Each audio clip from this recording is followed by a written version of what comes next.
Dragon Age Inquisition is coming out fairly soon, and we have new news on the most incredible part of the game, but not really. The romance options, they're out. And as we know with Bioware games, there's always a very interesting romance aspect to the game. It's optional, but it adds a lot to certain characters and certain storylines, and we have more romance options than ever before, it seems, in any other Bioware games with this one. And they've released a full list. So we have Cassandra, a female interested in male characters, Blackwall, a male character interested in female characters, Josephine is interested in male and female characters, she is a female, Iron Bull is a male character interested in both female and male characters. Sera is interested only in female characters. Dorian is interested only in male characters. And since there was extra time to develop on this game, Cullen, you may remember as the Templar in the other two games, is interested only in female humans and female elves, not so big on the Canaries or the dwarves. And Solas is only interested in female elves. So we have this huge inclusion of different orientations, but also sexual racism, which is kind of realistic. I think that's kind of fascinating, actually. Yeah. That's one of the most interesting parts, is that not only are they interested in the gender, but also of the race. So I only like elves, you know, that's fascinating. Mm-hmm. I like that. I mean, everybody's got their type, right?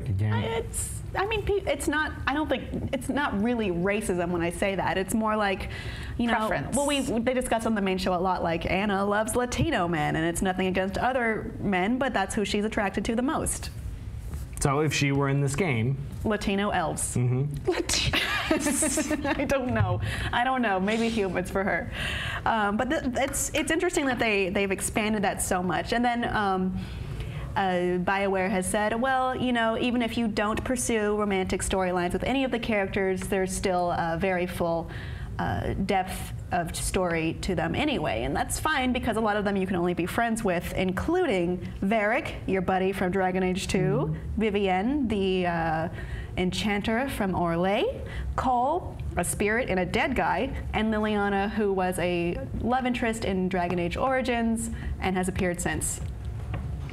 I like too that the love interests are they're keeping it light, because they want to make sure that we're focusing on the storyline a lot. So these, at least what they're reporting now, is that the love interests are on the lighter side comparatively to other things that we've seen from Bioware. Like what? Well, Mass Effect? Yeah. I loved the romance aspect of Mass Effect. Probably a lot of people did, yeah. Probably too much. That's why I think people got so attached. I mean, that was the big attachment to that, and it's smart for them, for their story, to make sure that the love interests don't completely take over the game, because the game itself, the gameplay itself, I've demoed it, and it's gorgeous. It's a great game, and it's hard sometimes when you get in a game like that a little too far maybe into the love interests. So I like that it's there, and it's there, and it's optional, and they're keeping it light into it. And you can still have a full story with friends as well. Yeah. I wonder if they wish they could back away from that a little bit. Because even this, you have 8 different partners that you could romance through any given playthrough, and still people in the comment section are complaining that you can't get with their favorite characters. So it's like, it's never enough for the fans. Yeah. So, I mean, how would the fans react if they came out with a game with no romance options?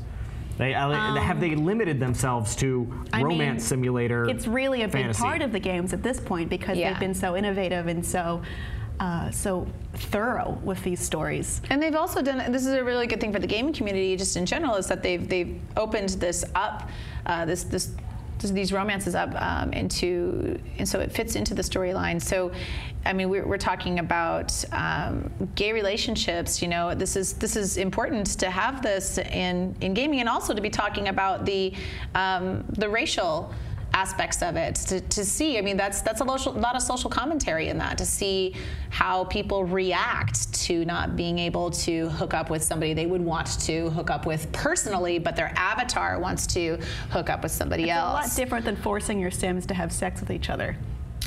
Sorry, I took it there. Wow, Kim. That was a story I saw this week where this guy was like, I can't make my Sims hook up with the new Sims 4. That's problems that we all have in real life, though. I mean, maybe it is more realistic that way. Not everyone's going to like everyone. Right, exactly. And I think it brings up a lot, I think it brings a lot of commentary. There's going to be a lot of people talking about this, and BioWare is known for doing this, so it's good that they've included it, but they've reined it in a little, and they're focusing on their gameplay because the game is absolutely gorgeous. I think it's reassuring that the fact that you can have a gay relationship or a straight relationship or a bi relationship is not news anymore. Like when these games first came out, the Mass Effects and the first Dragon Age, like that was in the news cycle for weeks. I think this is still going to be in the news cycle, especially because they've expanded it and they've added what Kim is talking about, the racial element, and that I think is going to be super fascinating once it comes out. I mean, if you know anything about Cullen, you know, maybe he would only prefer humans and elves. He kind of was into a mage at one point, even though he's a Templar. It's like forbidden love, but still. Anyway, I digress. But it seems more in character for him to not be so much into, or more into certain races as well. I agree. As would be in real life. Yeah. I am a little disappointed that I cannot romance Varric, but it's probably more realistic that I can't because he's in love with his crossbow, who's named Bianca. No, I'm not kidding! That was awesome. I can't replace that crossbow. I knew you liked lore. I do like lore. I do like lore. Yes. And I don't know who I'm going to pick yet at all, or what race I'm going to be with, or I'm going to be personally. But we'll see. I think I'm kind of down to play Sera. That's, I mean, in general. You can play Sera. Well, but you can date Sera. Date Sera. You can play Sera in battle if you switch over. I want to play her. Oh. You know. You want to like. You gonna drop some game on Sera? I'm gonna play her. Sup, Sera? Hottie. This has gone to a bad place, What if she doesn't guys. like that kind of courting? And we'll find out. We'll find out. That's what save states are for. And you go back and you try again.